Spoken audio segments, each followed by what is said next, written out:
The last section talks about, okay, the genie has come. It's given you this unlimited wishes that you actually have. Now think about the implications of that particular, and I hope that the technology is going to bring you closer to being yourself. Hello and welcome to the Tech Tea Podcast. I'm Divya Giri, Executive Editor at India IT360. Joining me today is Mr. Prashant Mishra, CTO at Securitas, and author of the fascinating book Artificial Intelligence, The Genie in the Bottle. In today's discussion, we'll explore the insights from his book and grab some knowledge around the dynamic landscape of artificial intelligence.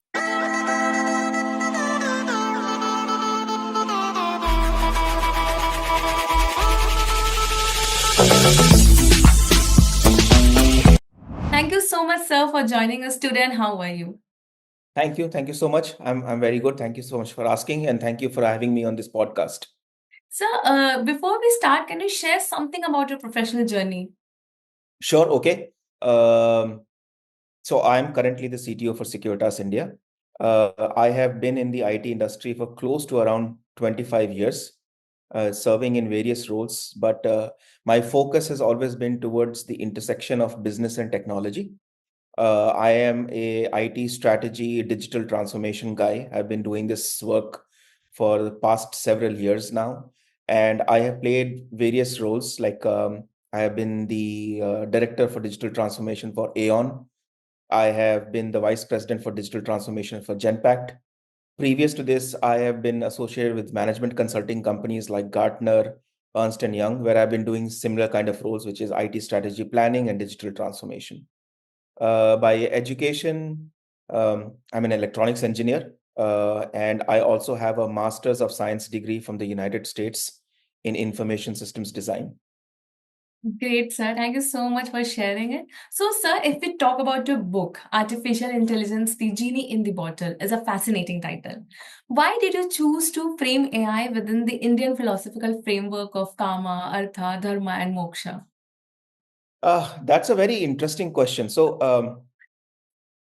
to give you a little bit of backdrop, the intention was not actually to write a book. The intention was basically to educate myself upon whatever is available in AI, what's happening, etc., which is generally what mostly IT professionals do. So they keep abreast with whatever latest technologies are there, understand what the implications are, and see how they can be used within the organization. So being a little old school, what I was planning to do or was doing was that I was reading about AI. I was seeing all the different things that people are talking about and making notes, typical notes in a register kind of notes, just to keep myself educated. But then I started realizing that most of the information that is available on AI falls under two categories. One category is very, very superficial, and the other category is very, very technical. So those become kind of a challenge.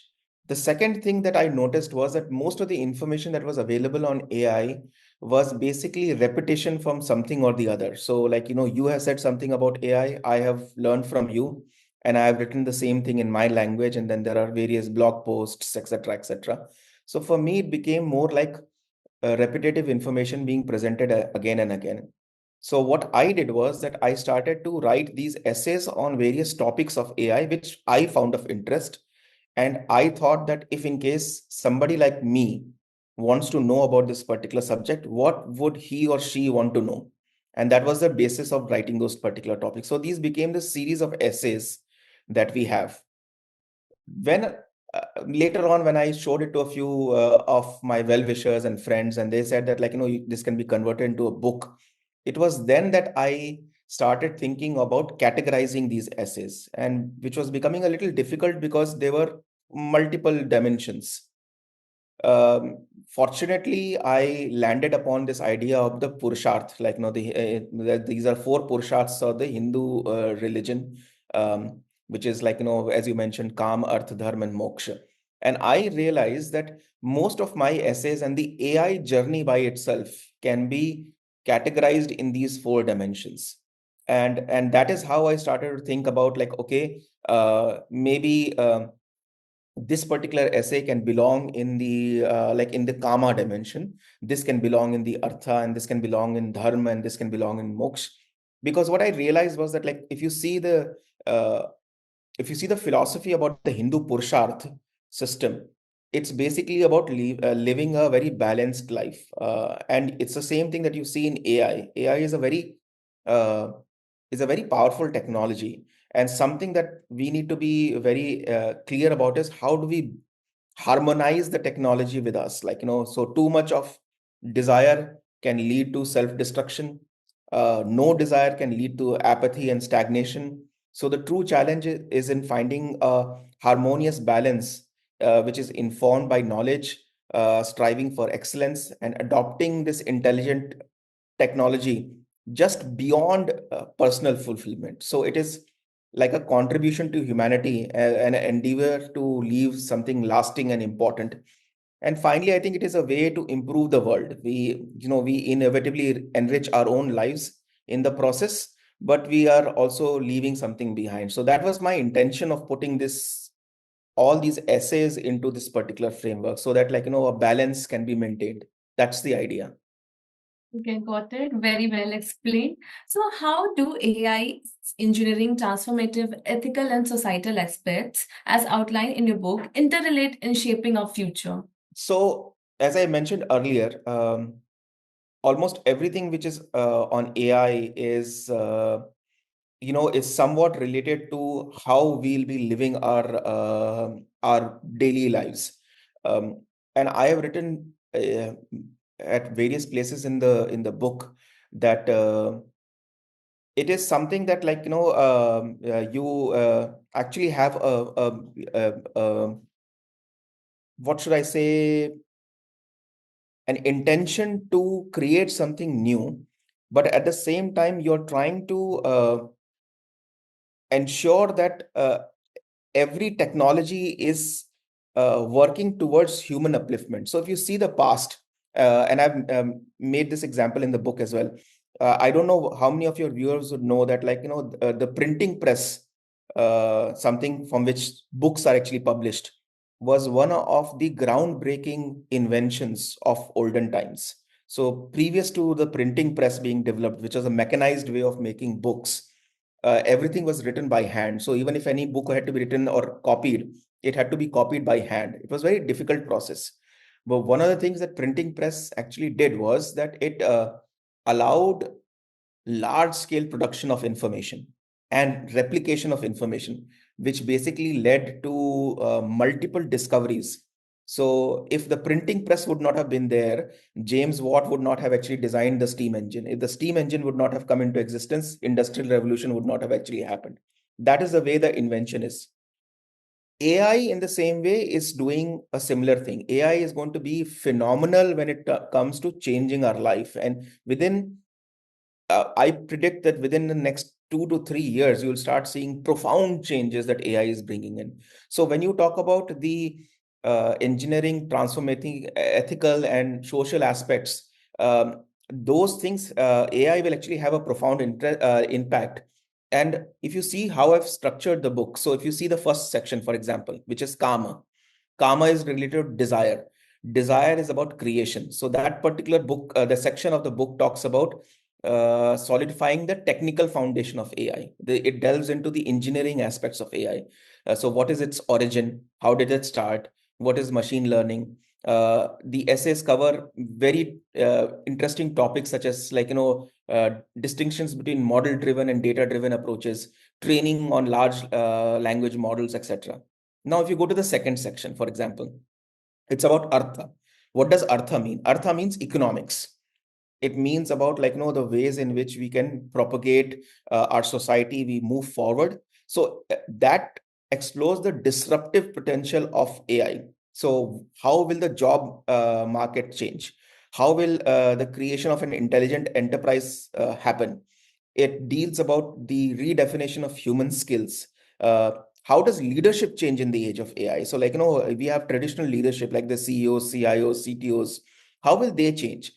How will decision making change when you have an intelligent system that can make decisions for you? So what's going to happen?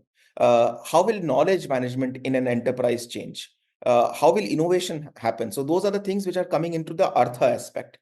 Then if you see Dharma is all about like, what is the path of righteousness? What is the thing that needs to be done? And there we start dealing with more tricky issues about AI. So these are issues which are related to biases. What is the legal implications? How does sustainability work? How does persuasive technology affect human beings? What are the ethical considerations and societal impacts of AI? And how does this technological advancement uh, either uplift or compromise on our moral values? And when we talk about ethics and morals, I've spent a lot of time in the book discussing that, because the impact of AI is going to be profound on the ethics and morals.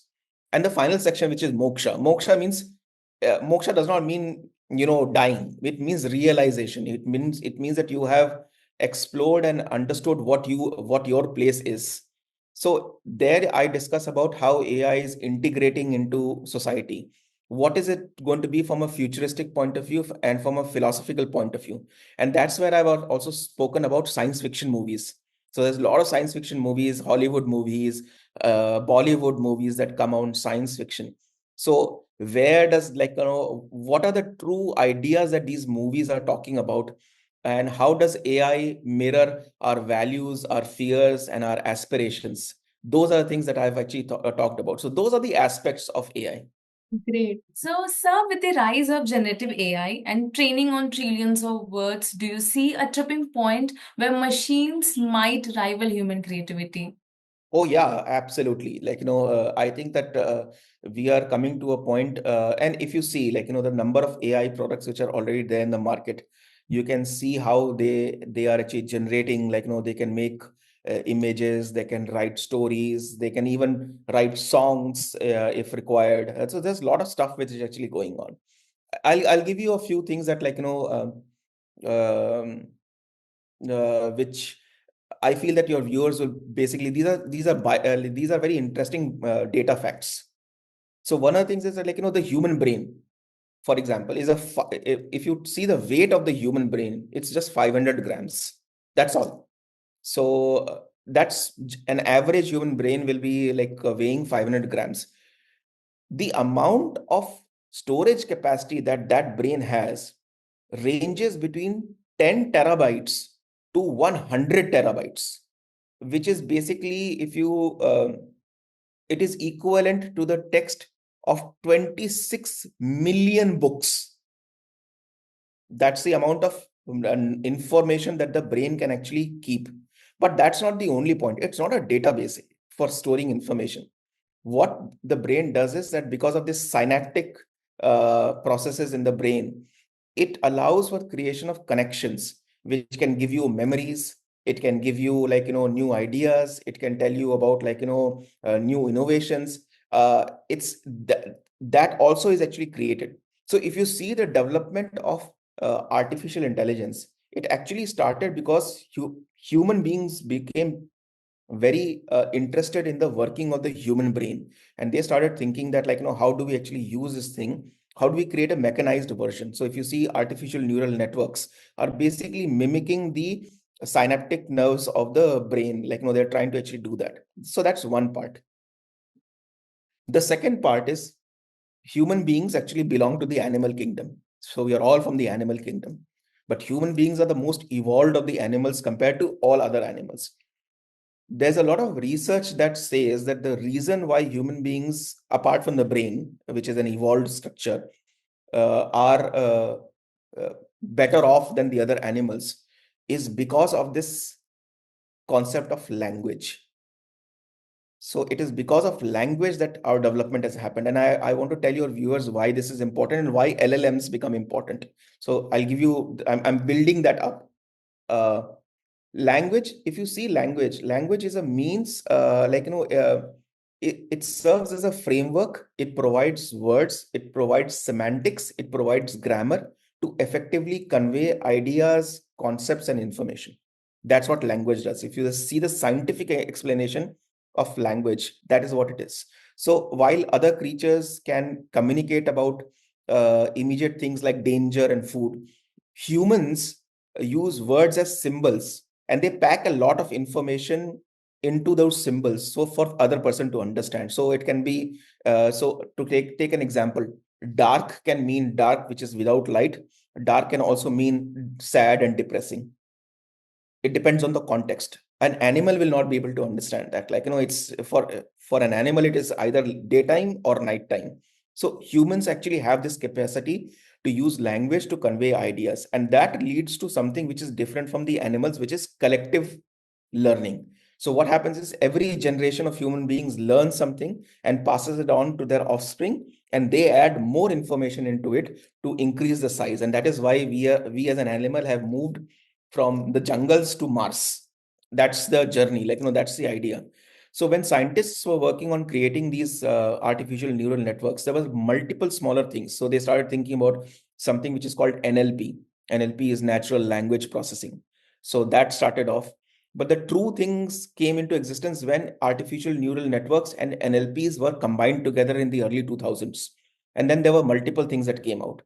Uh, Cutting the story short, LLMs are essentially, like, designed to understand and generate human-like text on large scale.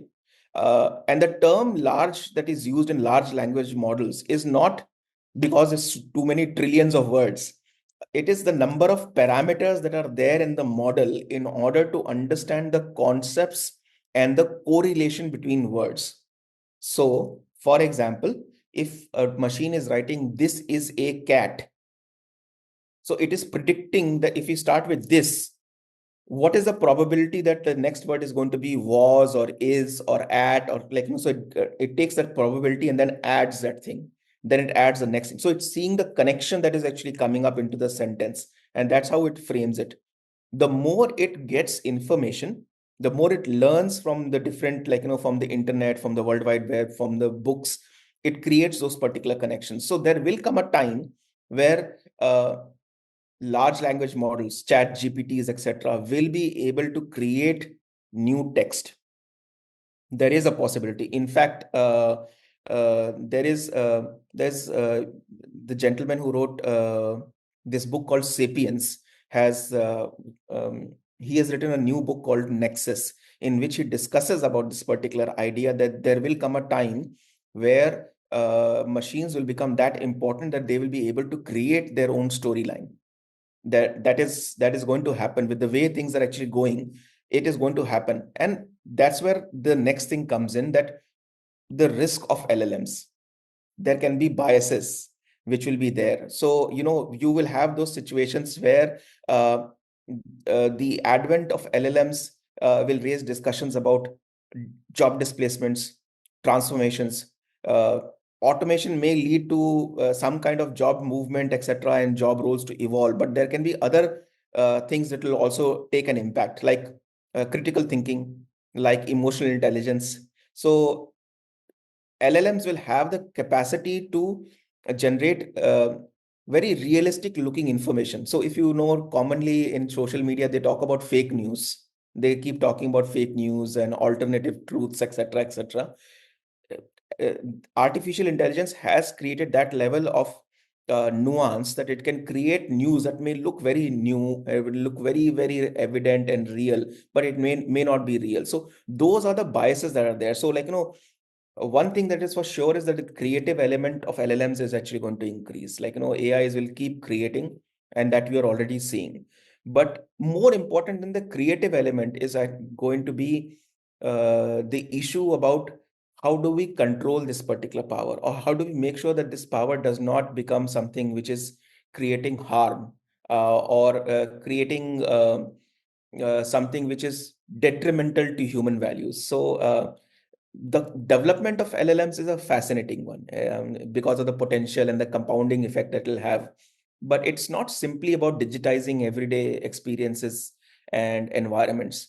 Their essence lies in the amalgamation of uh, online knowledge to construct a model capable of addressing real world challenges. So that's where the real creativity is going to lie. So it's very easy for them to write sentences, but can we start thinking or innovating or creating models or frameworks or rules or regulations that can bring about societal changes? That's where the real beauty or the creativity of LLMs would be. And I've discussed that in the book as well. Great. So, sir, governance and compliance in the AI are often seen as restrictive. How can we strike a balance between innovation and regulation? So, firstly, this question of the balance between innovation and regulation is not something new. This debate has been going on in humankind for a very long time. I'll give you an old example. Once upon a time, there was a lot of debate about cloning. Remember, there was Yeah. like, can you clone a human being? Is it ethically correct or not? And there were a lot of people talking about. So on one end was the innovation, the potential to innovate, which is cloning technology, splicing of DNAs and understanding and like creating something new. And then the other part was the negative effect. Can you clone another Prashant?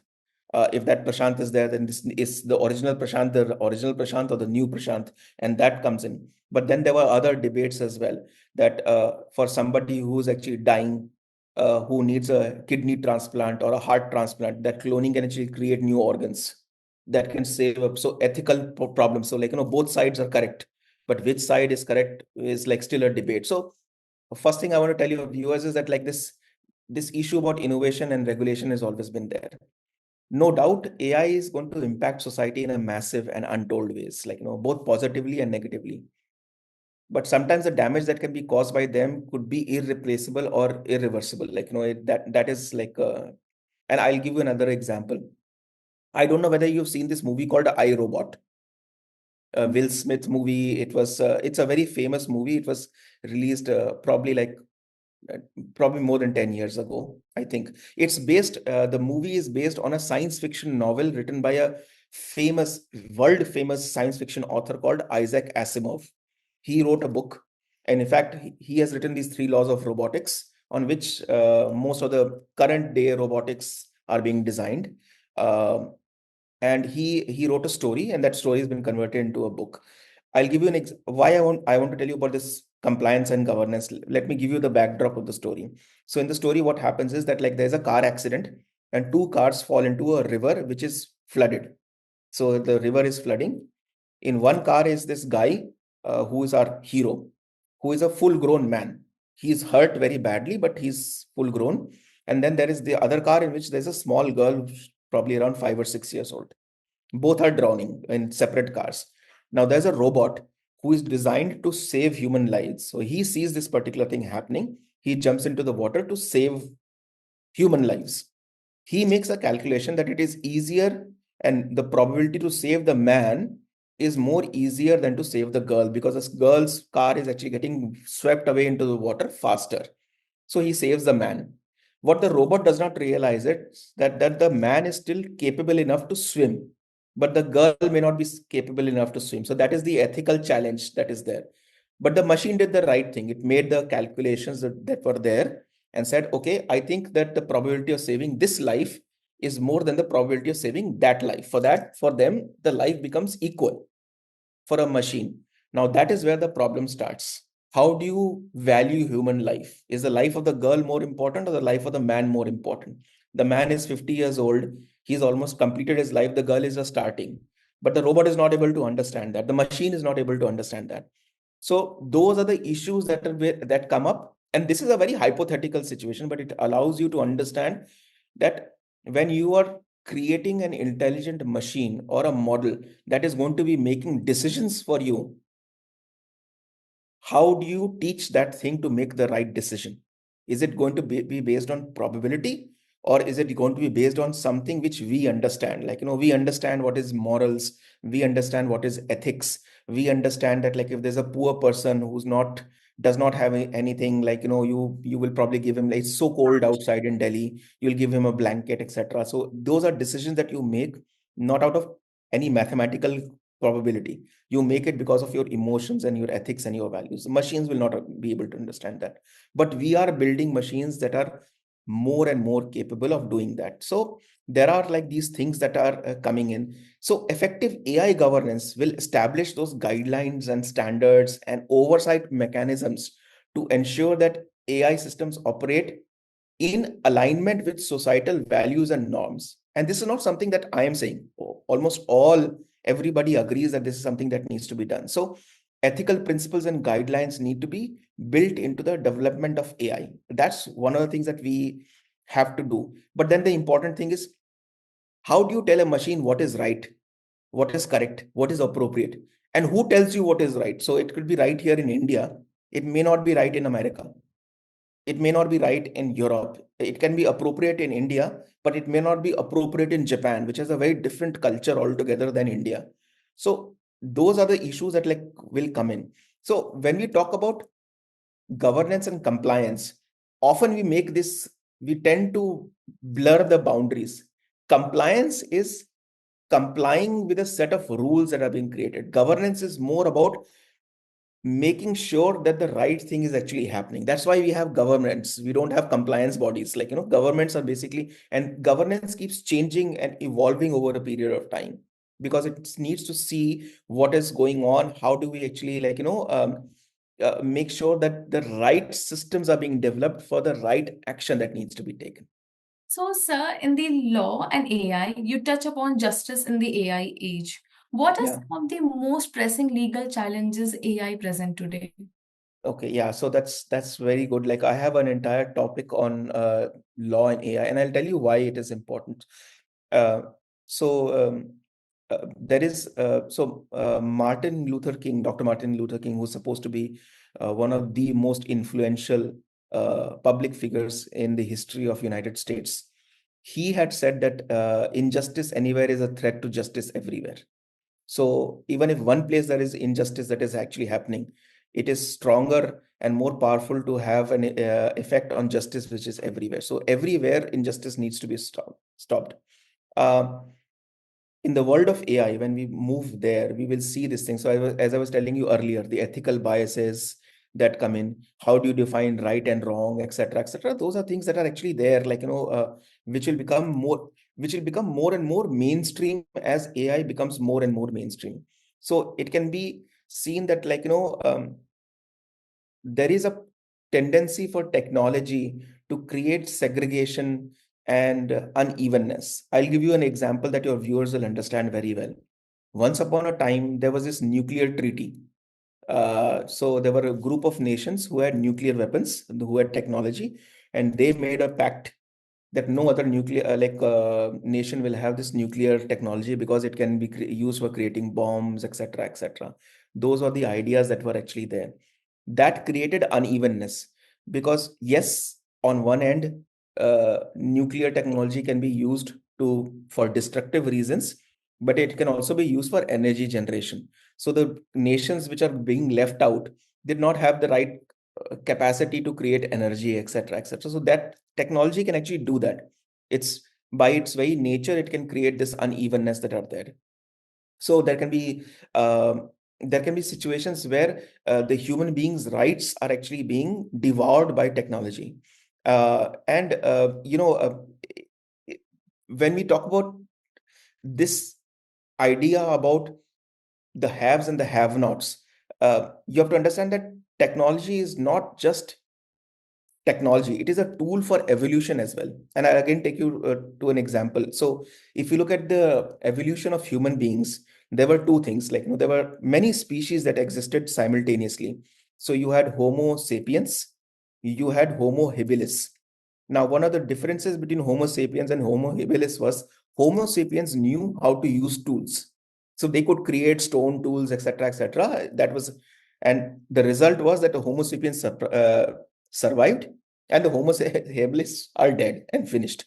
That's the same idea. So if you see technology, whether it's a stone tool or AI, it's a tool, and the tool can create evolution. So what the AI, as AI field rapidly evolves, these tools and algorithms will become increasingly embedded in our industrial and business and social lives.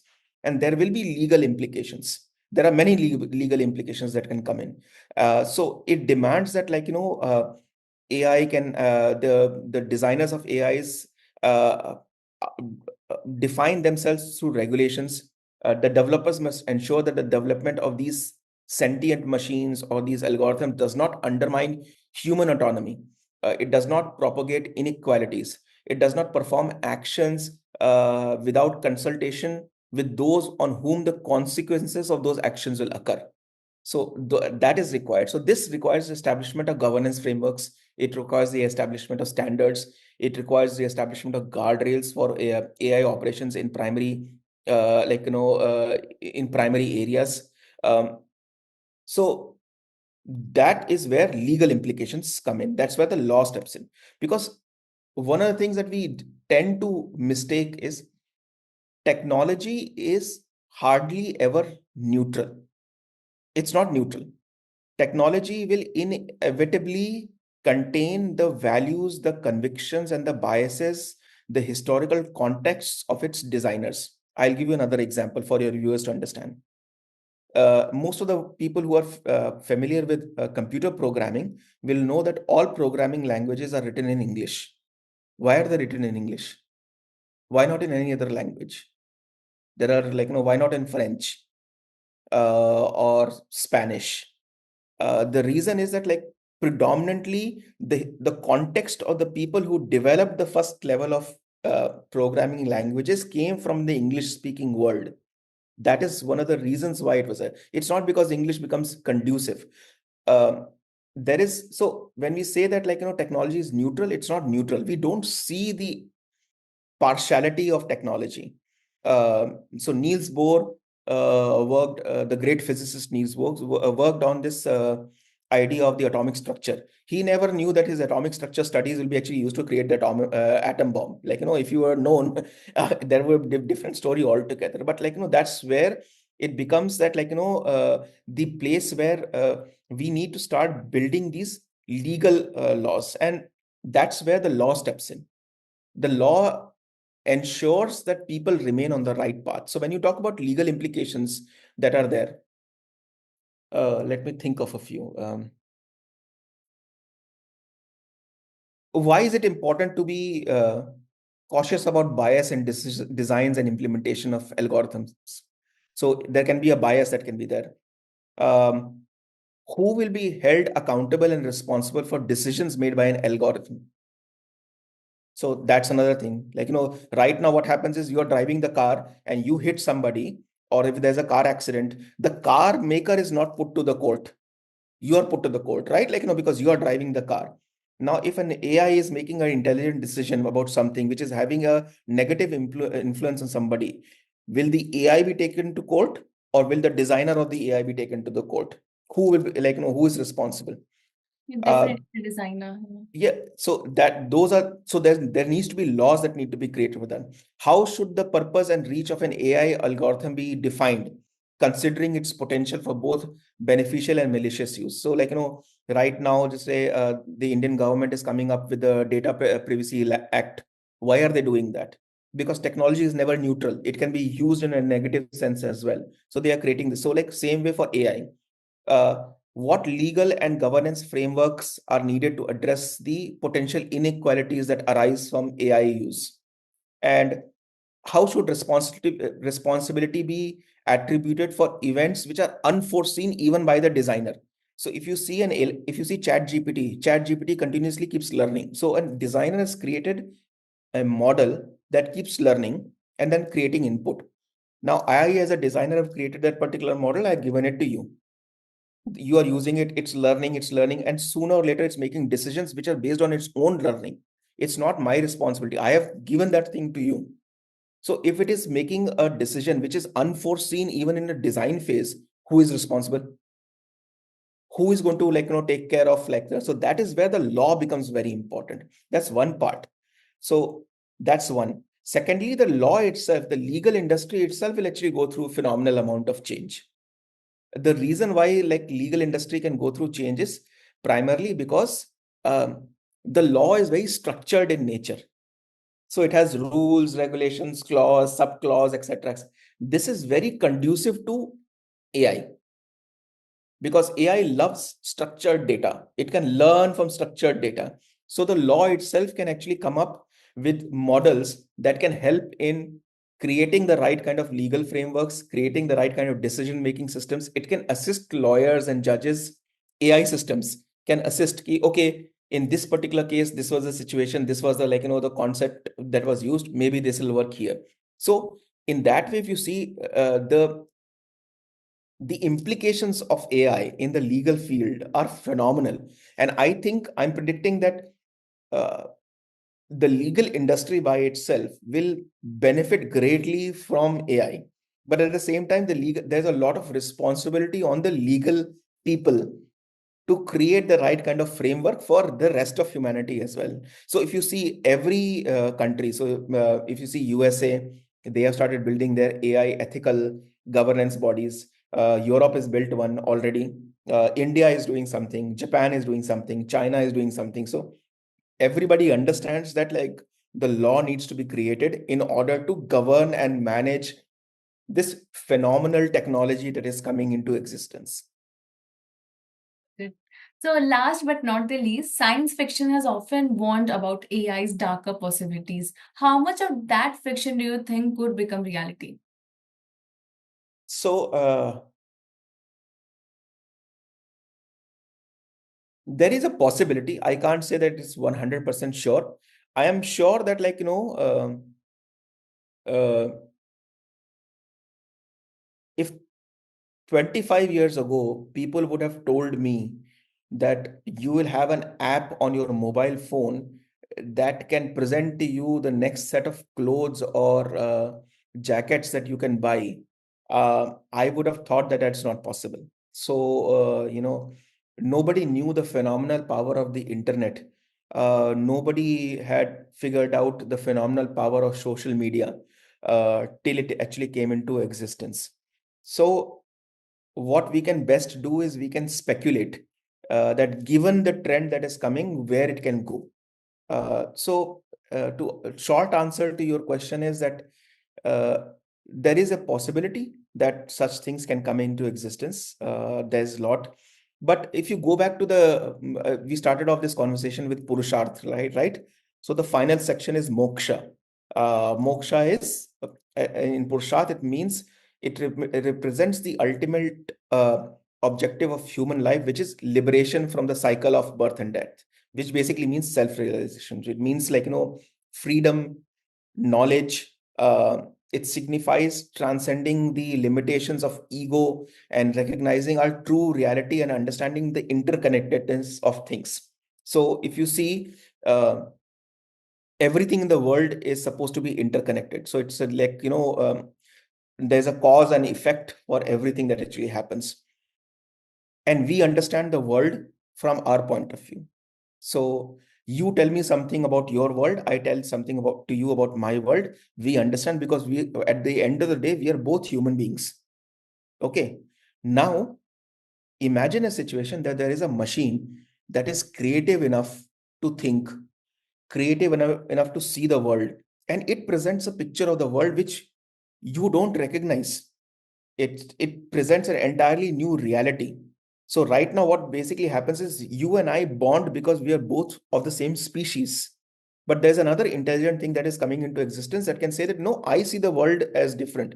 It's very cold outside in Delhi right now, but I don't feel that like that way, and I can give you examples or data points. How will you deal with that kind of a machine? So that is those are the basic ideas that come up. So when you talk about science fiction, science fictions are means uh, there are stories in which various questions related to the world of possibilities are asked. That's the basic idea. So stories serve only two purposes. Stories serve the purpose of either encapsulating knowledge and passing it on, or they present in an easy way questions that people need to answer.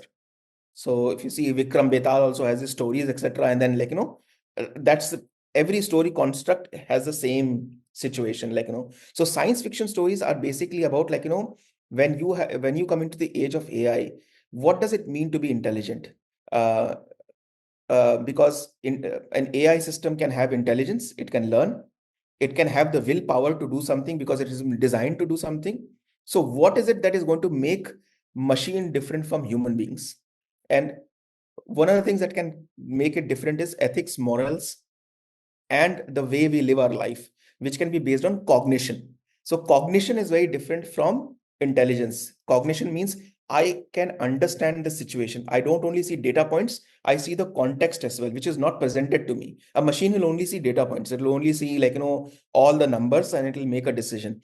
But a human being will see the context. Okay, it is cold. There is something like that. I can wear this particular thing. Or maybe it is not green is not a good color. I can wear a black color or something like that. So those are the things that this is a cognitive ability of a human being. So that is there. So somewhere intelligence and cognition are basically interrelated ideas.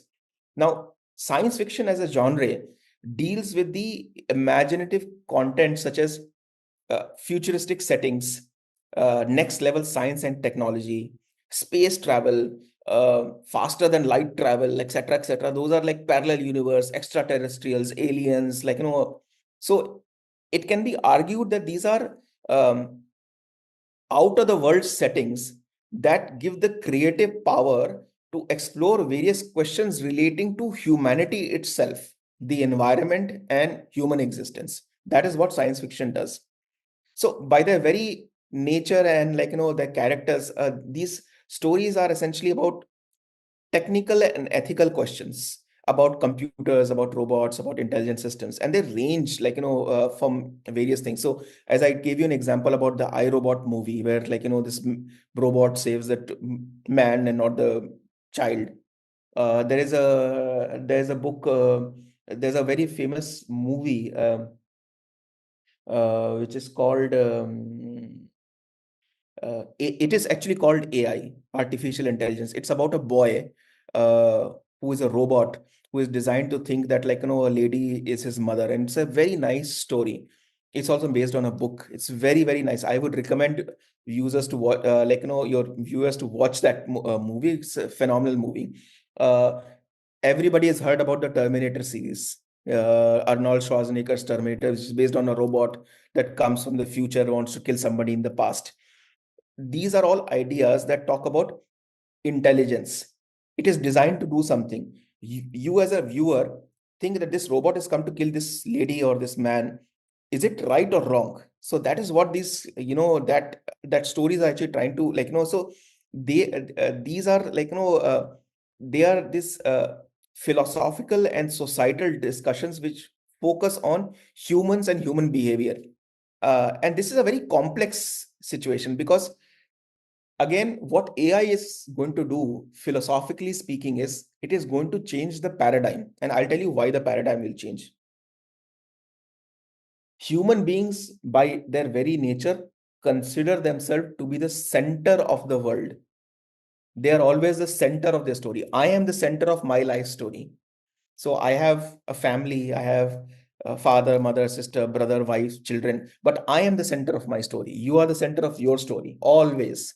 That way, humanity always is the center of its story because it thinks that it is intelligent, it can make decisions, it can make new things, etc., etc. That's the way humans come. Now, there's another machine or an intelligent model that can challenge that thing. What is the first thing that I will do? I will get suspicious about it because it is challenging my authority. Like, it is challenging my paradigm. I'm the center of my world. This thing is coming and telling me what to do, what not to do. How can it be? Like, I'm not going to listen to that. That is the first thing that is going to happen. The second thing that is going to happen is I'm going to undermine it. The third thing that is going to happen is I'm going to accept it. And the fourth thing that is going to happen is I'm going to cooperate with it. That is what science fiction always talks about. Like, it shows you the dangers. It also provokes you to think about what makes you a human being. What is it that actually makes us human beings?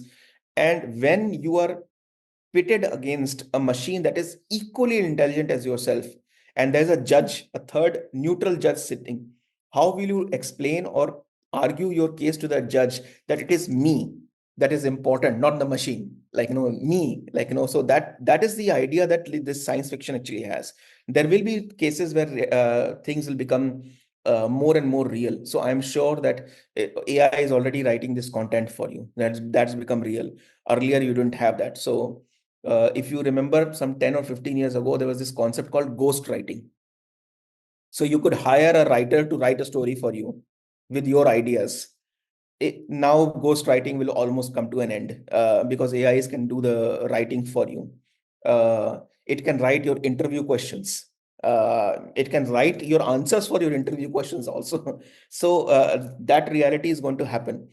It will start making decisions for you. So large scale interconnectedness of systems. So as to give you an example, air travel is increasing rapidly. It's becoming more and more complex, more and more technology reliant.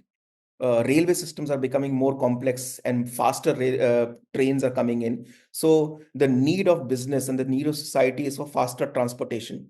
Slowly and slowly, it will become difficult for a human brain to manage all the incoming flights, flights which are taking off, trains that are coming in. So AI will take that particular place of managing it because it can capture a lot of data and make decisions. So you will see those things changing. But what happens if AI decides one particular day that all the traffic lights of New Delhi are going to be red? It made a decision suddenly. Everything comes to a stop. There's accidents that actually happen. So how do you actually govern that? So science fiction talks about those situations. When you give the power to a machine, how do you override that power? How do you teach it the right things? So those are the things that, like, which will be there, uh, that illuminate these particular cases. They bring about these ideas about, like, morality, humanity, consciousness, identity, social relationships, etc. um, uh, those are the things that will compound uh, to make us think about what we need to do with this new intent. So, like, this the title of the book is The Genie in the Bottle, right? Mhm. uh, the genie in the bottle. If you read the story of Aladdin's Chirag and, like, that genie, there's a philosophical angle to it, because the genie asks for, it gives you three wishes.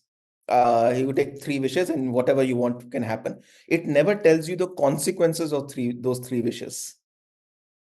So it's doing good things, but it's not telling you the bad thing as well. So that is why this genie, like, you're bringing out this genie. It's going to be there. It can do whatever you actually want it to do. You can, like, now we are slowly moving away from traditional computing to quantum computing, which is going to be millions of times faster than the traditional computers that we have. Imagine quantum computing working with AI. So if you see our honorable Prime Minister, Mr. Narendra Modi, he talks about AI. In some bhashan, he talks about quantum computing, that India needs that. In some bhashan, he talks about unlimited energy supply. Why do you need an unlimited energy supply? Not only for the nation, but also for quantum computers, which require energy to run.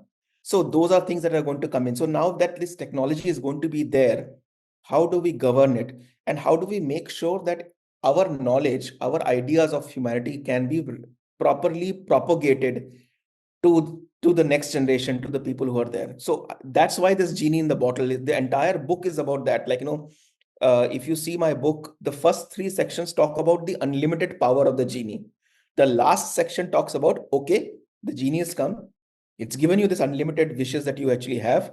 Now think about the implications of that particular book, of those wishes that are actually there. So I will want to close this question by, like, so Isaac Asimov is telling you, this science fiction author.